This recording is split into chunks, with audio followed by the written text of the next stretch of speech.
நான் ஒரு விஷயம் உங்ககிட்ட சொல்றேன். இது சரியா, தவறா அப்படிங்கிற உங்களோட கருத்த மறக்காம கமெண்ட் பாக்ஸ்ல தெரியப்படுத்துங்க. இப்ப விஜய் வீட்டுக்குள்ள ரொம்பவே அப்செட்டா வந்துட்டுருக்காங்க. மல்லி ஒரு பக்கம் எதுத்தால சோஃபால இருக்கிறாங்க. நாகுவுமே பக்கத்துல நின்னுட்டுருக்காங்க. அவங்கள பொறுத்தவரைக்கும் 2 பேருமே ரொம்ப ரொம்ப கூலா தான் இருக்கிறாங்க. ஏன்னா மல்லிக்கு பெருசா ஒண்ணும் உடம்பு சரியில்ல அப்படிங்கிற மாரிலாம் சொல்ல முடியாது. அவங்க பிரெக்னன்ட்டா இருக்கிறாங்க அப்படிங்கிற ஒரு ஹாப்பி நியூஸ தான் சொல்லியிருக்கிறாங்க. இருந்தாலுமே நாகு என்ன சொல்லிட்டாங்க, இப்போதைக்கு விஜய் கிட்ட சொல்ல வேணாம். தம்பி ரொம்பவே டென்ஷன் அலைஞ்சிட்டுருக்கு. அதனால வெண்பா வந்துட்டாங்க அப்படின்னு சொன்னா அதுக்கப்புறம் சொல்லிக்கலாம் அப்படிங்கிற மாரி சொல்றாங்க. மல்லியுமே பார்த்தீங்கன்னா, எப்போதுமே இந்த சமய சந்தர்ப்பம்லாம் பார்த்து தான் பேசுவாங்க. அதனால அவங்கள பொறுத்தவரைக்கும் எப்போதுமே கரெக்ட்டா இருப்பாங்க. ஆனா இந்த முறை அவங்க ஏன் இப்படி பண்றாங்க அப்படிங்கிறதே தெரியல. ஏன்னா ஹாஸ்பிட்டல்ல இருந்து மல்லி வந்திருக்கிறாங்க அப்படிங்கிறது நம்ம விஜய்க்கு நல்லாவே தெரியும் அப்படின்னு சொன்னாலுமே, வீட்டுக்கு வரவுமே "மல்லி உனக்கு என்னாச்சு மல்லி? நீ எப்படி இருக்கிற? உனக்கு உடம்புக்கு ஒண்ணும் பிரச்சனை இல்லையா?" அப்படின்னு சொல்லி பழைய மாதிரி தாங்கணும், நம்மள ரொம்பவே கேர் பண்ணிக்கணும் அப்படிங்கிற மாரி நெனைக்கிறாங்க. ஆனா விஜய் அதெல்லாம் செஞ்சாங்களா? அப்படியெல்லாம் எதுவுமே இல்ல. மல்லியோட முகத்த கூட பார்க்கல. அவங்களுக்கு எதிர்த்தாப்புல ஒரு சோஃபா இருக்கு அப்படிங்கிறதெல்லாம் ரொம்பவே டென்ஷனா வந்து உட்கார்ந்துட்டு இருக்கிறாங்க.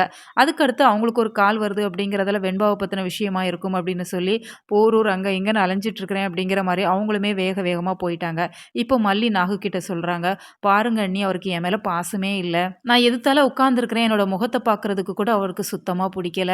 ஹாஸ்பிட்டல் போயிட்டு வந்திருக்கிறியே உனக்கு என்ன ஆச்சு? உடம்புக்கு பரவாயில்லையான்னு கூட கேட்காம எப்படி ஓடுறாரு பாருங்க" அப்படிங்கிற மாரி சொல்றாங்க. அதாவது நம்ம கூட இருக்கிறவங்க, நம்ம உயிரா இருக்கிறவங்க கொஞ்சம் டிஃபரெண்ட்டா ரியாக்ட் பண்றாங்க அப்படின்னு சொன்னா, அதோட பின்புலத்தில என்ன இருக்குது அப்படிங்கிறத நிச்சயமா கொஞ்சம் யோசிக்க தான் செய்யணும். ஏன்னா விஜய பொறுத்தவரைக்கும் இப்போ வெண்பாவ காணோம் 2, 3 நாள் ஆச்சு. அந்த குழந்தைக்கு என்ன ஆச்சு?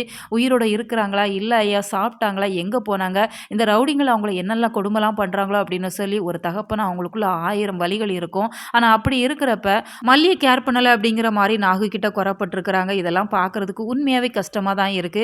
தன்னோட குழந்தைய காணோம். விஜயோட குழந்தை அப்படிங்கிறப்ப உங்களோட குழந்தையும் தானே. அந்த குழந்தைய பத்தின ஒரு நியூஸ் வந்திருக்குது அப்படிங்கிறப்ப நம்ம குழந்தை வந்தா நல்லா இருக்கும் அப்படிங்கிற ஒரு எண்ணம் தான் மல்லிக்கு வந்திருக்கணும். ஆனா அதெல்லாம் விட்டுட்டு என்ன கண்டுக்கல அப்படிங்கிற மாரி மல்லி சொன்னது நிச்சயமா எனக்கு சரியில்ல அப்படிங்கிற மாரி தான் நான் நெனச்சேன். நீங்க இத எப்படி பார்த்தீங்க? உங்களோட கருத்துக்கள் என்ன அப்படிங்கிறத மறக்காம கமெண்ட் பாக்ஸ்ல தெரியப்படுத்துங்க. மேலும் இது போன்ற வீடியோக்களுக்கு நம்ம சேனல சப்ஸ்கிரைப் பண்ணுங்க.